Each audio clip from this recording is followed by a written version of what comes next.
Bonjour, vous donnez envie d'entreprendre, vous apportez des conseils pour réussir votre projet et enfin développer l'entrepreneuriat féminin. Voici les objectifs de ce nouveau numéro de La Belle Entreprise en compagnie de Stéphanie Pellapra qui a fondé Restopolitan. Restopolitan, c'est un site internet pour réserver mais qui vous donne droit également à un repas offert pour chaque sortie restaurant si vous êtes membre du club.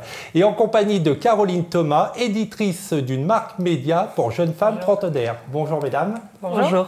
Pour commencer, Caroline, je l'ai dit rapidement, Bi, c'est une marque média pour jeunes femmes trentenaires.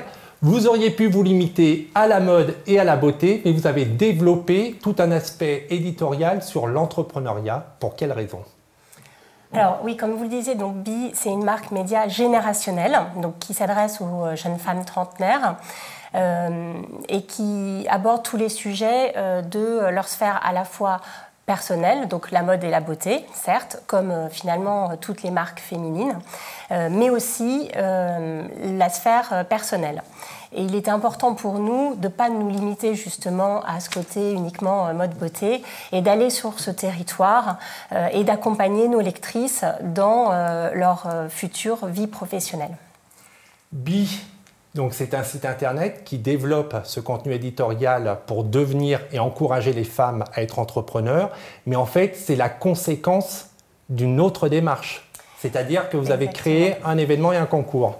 En fait, donc, par rapport à ce postulat de se dire qu'on souhaitait accompagner les jeunes femmes dans leur carrière professionnelle et que parallèlement, on s'est rendu compte et on a identifié qu'il était compliqué pour cette génération d'accéder au monde du travail, on s'est dit qu'il était nécessaire de créer un événement, donc on a appelé Be a Boss, pour les accompagner dans cette voie. Et la voie, c'était justement de les orienter vers l'entrepreneuriat, puisqu'on avait la conviction, et on l'a toujours d'ailleurs, que c'était leur destination professionnelle future par rapport aux problématiques du salariat. Et ensuite, on s'est aussi rendu compte que certaines s'étaient déjà engagées dans cette voie en étant même encore à l'école et qu'il y avait vraiment une aspérité à développer sur ce point.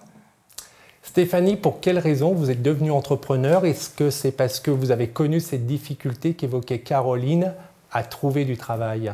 Alors c'est exactement ça en fait. Donc j'avais 21 ans, je venais de terminer mon école de commerce et j'avais aucune idée de par où commencer pour chercher un job. Donc en fait, assez naturellement, je me suis tournée vers la création d'entreprise en me disant, alors j'ai toujours aimé créer l'idée des projets, etc.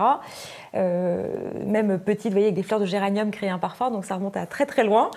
Et donc je me suis dit, voilà, j'ai envie de créer ma boîte, j'ai envie d'avoir la liberté de mon emploi du temps et en même temps de concilier mon développement professionnel comme ça. Donc c'était il y a maintenant un peu plus de 8 ans. Alors aujourd'hui, est-ce que le fait d'être entrepreneur vous satisfait complètement et vos attentes que vous aviez quand vous êtes lancé et que vous avez fondé Restopolitan sont complètement satisfaites? C'est au-delà de ça. C'est un vrai épanouissement, le fait d'avoir créé Restopolitan et d'avoir réussi à le développer aujourd'hui, d'avoir connu différentes sortes d'échecs, différentes sortes de succès, etc. au sein de l'entreprise et finalement d'être encore là presque 9 ans après.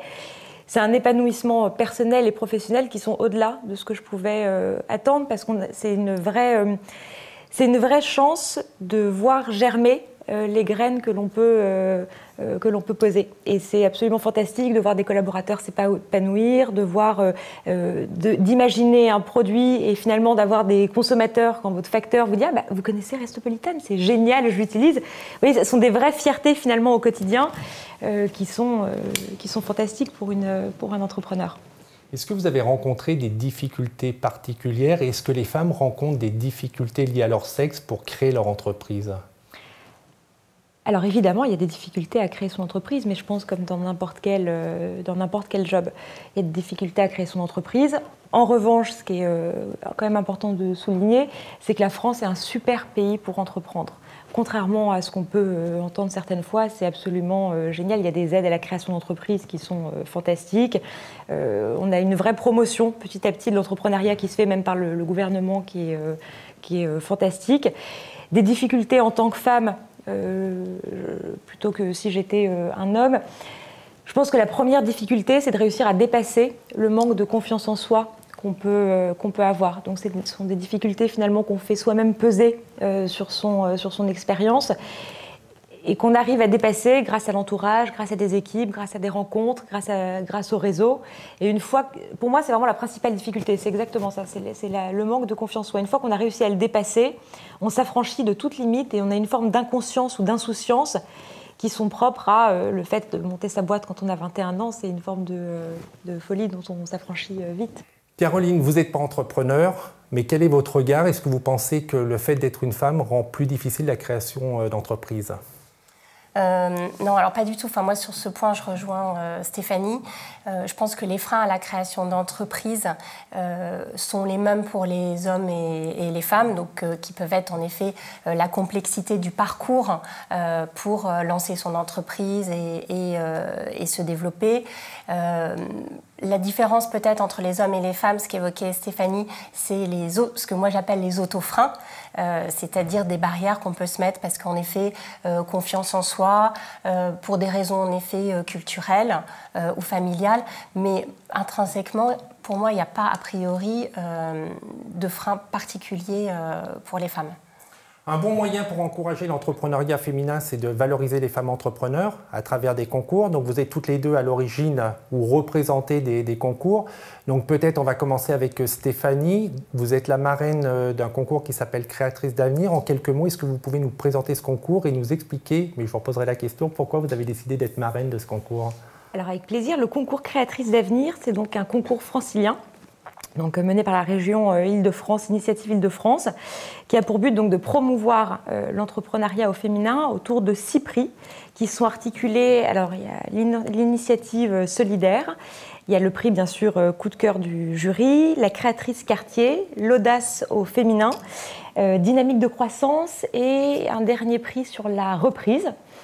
Donc les femmes postulent, il faut que l'entreprise ait été créée et qu'il y ait un soupçon de chiffre d'affaires ou d'amorce de développement d'entreprise qui soit là. Toute femme peut postuler, minimum 50% du capital détenu par une ou plusieurs femmes. Date limite des dépôts de dossiers qui sont assez simples à remplir, c'est le 30 octobre. Je trouve que c'est une super opportunité pour ce type de concours et c'est pour ça que j'ai vraiment plaisir à être marraine. Parce que moi, j'ai commencé grâce à un concours de création d'entreprise qui était à l'époque le concours Créac et qui m'a donné ma première dynamique pour lancer ma boîte. Il y avait une deadline 1 mois et demi après que j'ai eu l'idée de Restopolitane où il fallait remettre un business plan, un début de premier client, etc. Donc, je me suis dépêchée pour remplir le dossier. Ça m'a donné un cadre. Ça m'a permis ensuite de pitcher, donc de présenter devant un jury mon projet, d'être challengée sur des questions auxquelles je n'avais pas pensé et finalement de remporter un prix. Donc en plus ce goût de vouloir arriver jusqu'au bout. Et ça a été le premier petit plus qui m'a poussée à me lancer. Et en fait, j'avais plus le choix, je ne pouvais plus reculer. Une fois que j'avais remporté ce concours, tout était lancé. J'avais en plus l'impression que la presse entière était présente. Ce n'était pas le cas avec le recul, mais en tout cas, ça a été vraiment le premier élan. Et donc, c'est pour ça que j'ai plaisir à être marraine et que j'incite toutes les femmes qui ont une idée de création de boîte ou qui ont commencé à le faire, mais qui manquent le petit truc, la petite étincelle pour vraiment un vrai coup de boost, à le présenter. C'est génial, c'est une belle opportunité. Je précise juste, pour entrer dans le détail, et sauf erreur de ma part, en fait, Créatrice d'avenir est organisée par un réseau qui s'appelle Initiative Île-de-France. Et c'est un réseau qui fait de l'accompagnement et du financement à la création d'entreprises et soutenu par le Conseil régional d'Île-de-France. Ouais. Et le site, pardon, juste le site, parce que c'est important. Ouais, www.créatricedavenir.com. On aura le plaisir certainement de recevoir sur ce plateau ou dans Businesswoman la lauréate de ce concours. Autre concours qui a son importance, qui fête sa première édition, c'est Be a Boss Award. Donc là aussi, quelle a été la motivation pour Be de lancer ce concours et qui va-t-il récompenser? Alors, Be a Boss Award, c'est l'aboutissement de Be a Boss. Donc, Be a Boss, c'est une journée, c'est un forum qui permet aux femmes qui ont juste l'idée en tête de créer leur entreprise ou celles qui ont déjà créé leurs entreprises et qui veulent lever des fonds ou avoir des accompagnements. Donc, c'est un forum, une journée sur toutes les étapes de l'entreprise, quelle que soit celle où on est. Et l'idée, c'était d'aller au bout de l'exercice et de créer un award dans cette journée. Donc, on a eu plusieurs candidatures. Donc, les candidatures ont été ouvertes jusqu'à début du mois de septembre. On a fait une présélection de 20 startups. Donc les critères étaient que les startups devaient être fondées ou cofondées par une femme. Donc, ce qui rejoint un petit peu les critères du concours, exactement. Nous en avons présélectionné 20. Notre jury s'est réuni le 10 septembre pour en sélectionner 6 qui ont donc pitché le matin de la journée de BioBoss, donc le 24 septembre. Et là, je vous coupe juste pour dire que c'est important, même si on n'est pas lauréate, c'est bien de participer à des concours parce que c'est l'occasion effectivement de pitcher devant un jury et de se faire taquiner sur les faiblesses de son projet ou encourager et féliciter pour les atouts et les qualités du projet. Exactement, et d'avoir de la visibilité également, c'est important, et de générer du network avec l'ensemble des personnes autour de la table. Donc, je vous ai coupé, il y aura donc il y a 6 personnes qui ont pitché et il y aura 6 startups et un lauréat. Une lauréate. Ou une start-up lauréate. D'accord, une start-up lauréate. Pour terminer un petit peu cette émission, quel conseil on pourrait apporter aux téléspectatrices qui nous regardent et qui souhaiteraient créer leur entreprise? Stéphanie. J'y vais. Je dirais que le premier conseil, c'est exactement ce qui vient de se passer. C'est la solidarité entre femmes qui est un vrai sujet. Et nous, les hommes, on ne peut pas être solidaires de la création d'entreprises féminines?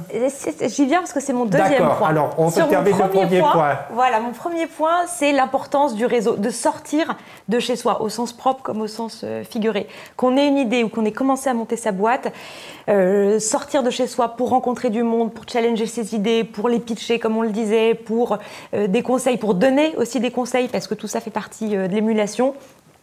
C'est hyper important et j'ai eu la chance de pouvoir être accompagnée parce que j'ai cherché de l'accompagnement. Donc ça, je pense que ça fait partie de mes forces, c'est de jamais m'être enfermée toute seule dans mes idées ou dans mes points de vue, d'être ouverte sur l'extérieur. Et le deuxième point, et c'est là où en effet vous avez totalement raison, le soutien du conjoint ou de l'entourage. Hyper important parce que le regard que cette personne peut poser sur soi, c'est ce qui donne aussi envie de se dépasser, c'est ce qui donne des ailes. Donc messieurs, soutenez vos conjointes, vos femmes, épouses, compagnes, fiancées. Allez-y, voilà. Caroline, un conseil ? Oui, pour boucler avec ce que vient de dire Stéphanie, c'est de participer à l'ensemble de ces forums, ces conférences qui se développent de plus en plus. Alors il y en a énormément en région parisienne, mais elles ont vocation aussi à se déployer en région et en province. Et en effet, de rencontrer, d'échanger avec des jeunes femmes qui ont déjà passé le pas, faire jouer ce qu'on appelle le mentoring, et le partage d'expériences, c'est important parce que ça donne aussi confiance en soi. Et je pense que c'est la clé, c'est la clé de voûte du passage à l'acte.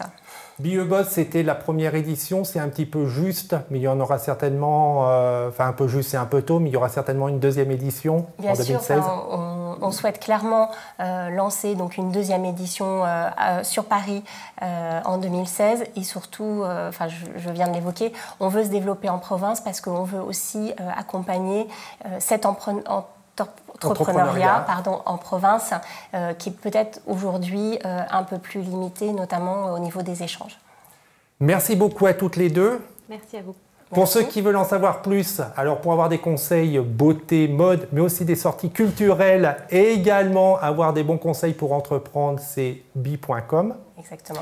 Je me suis trompé, pourtant elle m'avait briefé avant l'émission, j'ai dit Restopolitan comme sa grand-mère, mais parce que j'ai bientôt l'âge de sa grand-mère, et Stéphanie m'a bien dit, il faut dire Restopolitan, donc le site internet pour aller réserver un resto, faire... Avec un repas offert à chaque fois. À chaque fois, donc c'est restopolitan.com pour revoir cette émission, c'est demain.fr. On se retrouve très prochainement, en attendant que le souffle de la création et que l'esprit de demain vous accompagne. Au revoir.